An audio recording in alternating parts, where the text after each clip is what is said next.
Me voici avec la jeune Tachiyomi, qui est cosplayeuse et vidéaste. Elle est connue pour ses vidéos cosplay de convention. Bonjour professeur.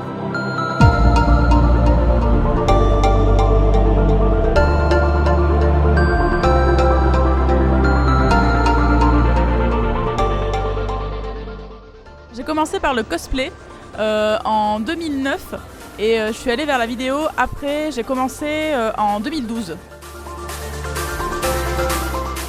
J'ai commencé à faire de la vidéo un peu par frustration, puisqu'en fait je trouvais que c'était vachement bien et j'avais très envie d'apparaître dedans. Et en fait je me suis rendu compte que les vidéastes que j'admirais étaient un peu sélectifs. Du coup je me suis dit si j'ai envie d'apparaître dedans, c'est parce que je dois pas être toute seule à avoir envie. Donc voilà, je me suis dit je vais faire de la vidéo et toutes les personnes qui auront envie d'apparaître dans mes vidéos seront les bienvenues. Déjà je trouve la chanson, puisqu'en fait une vidéo cosplay c'est des mouvements de cosplayers sur une chanson que j'ai sélectionnée. Et suivant du coup la façon dont se déroule la chanson, j'essaie de réfléchir à des plans en amont. Et ensuite je demande aux cosplayers soit je leur demande s'ils ont une idée et je les filme comme ça, soit je leur propose des choses qui seront en lien avec la chanson que je vais utiliser. Donc si j'ai quelque chose d'un peu punchy, avoir des mouvements un peu rapides, si j'ai quelque chose d'un peu badass, type dubstep, avoir des mouvements un peu badass, voilà, si c'est un peu joyeux, avoir des gens qui sourient, enfin voilà, c'est surtout réussir à trouver un raccord entre la chanson et les mouvements des cosplayers. Niveau matériel, pour filmer du coup j'utilise un Canon 5D Mark II. Je l'utilise aussi pour les photos, donc voilà.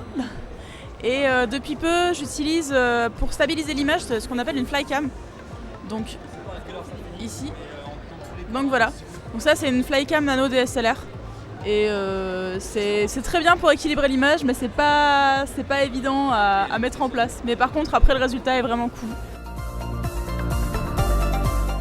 Le but c'est de mettre en valeur le costume, donc il m'arrive assez souvent de filmer des détails pour pouvoir mettre en avant toutes les petites choses qu'on n'a pas forcément tendance à voir. Par exemple s'il y a des petits détails, des coutures ou des motifs ou des petits trucs qui sont sculptés, enfin voilà, parfois faire vraiment des plans très rapprochés pour pouvoir voir ça. Et sinon pour le cosplayer en soi, réussir à lui faire prendre une pose qui soit à la fois naturelle et qui rappelle le personnage. Pour la vidéo, ça dépend en fait de ce que je veux faire. Par exemple, l'année dernière, donc au BGF en 2015, j'ai fait un lip dub qui m'a demandé un travail absolument colossal pour réussir à récupérer tous les plans, à réussir à coller les lèvres sur chaque parole. Enfin, c'était vraiment très long. Donc j'ai dû passer, je sais pas, peut-être 30 ou 40 heures sur la vidéo. Et sinon, pour une vidéo standard et pas trop casse-tête, je peux passer, on va dire, entre 10 et 15 heures. Et pour une vidéo plus complexe, où j'essaie de faire plus de plans de coupe, d'être plus en rythme et tout ça, je peux peut-être mettre peut-être 20 heures de montage. Ouais.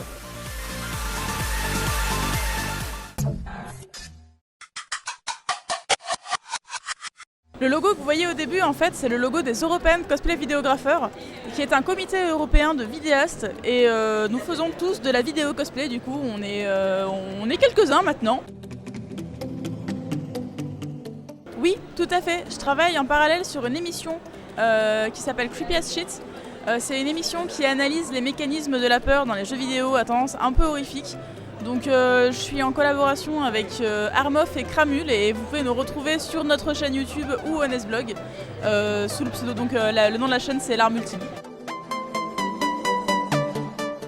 Niveau cosplay, j'ai l'impression en fait que c'est un peu aléatoire puisque des fois je suis capable de faire 5 costumes dans une année et des fois je vais en faire 2. Enfin genre là par exemple cette année je pense que je vais en faire que 2 ou 3 max. Je suis très fan de Pokémon. Donc du coup c'est vrai que j'ai presque 50% de mes costumes qui sont des Gijinka, qui sont donc des Pokémon humanisés. J'aime beaucoup les mangas de Clamp, donc je fais pas mal de Clamp aussi. Et du coup le costume dont je suis le plus fière c'est Chi de la série Clamp in 3D Land. Enfin c'est une série de figurines si vous voulez. Donc Clamp in 3D Land. Et voilà, c'est le costume qui m'a demandé le plus de temps de travail, c'est le costume qui peut-être rend le mieux, qui voilà. Merci Tachiyomi, nous mettrons dans les commentaires les liens vers tes pages. Et continue de nous faire rêver.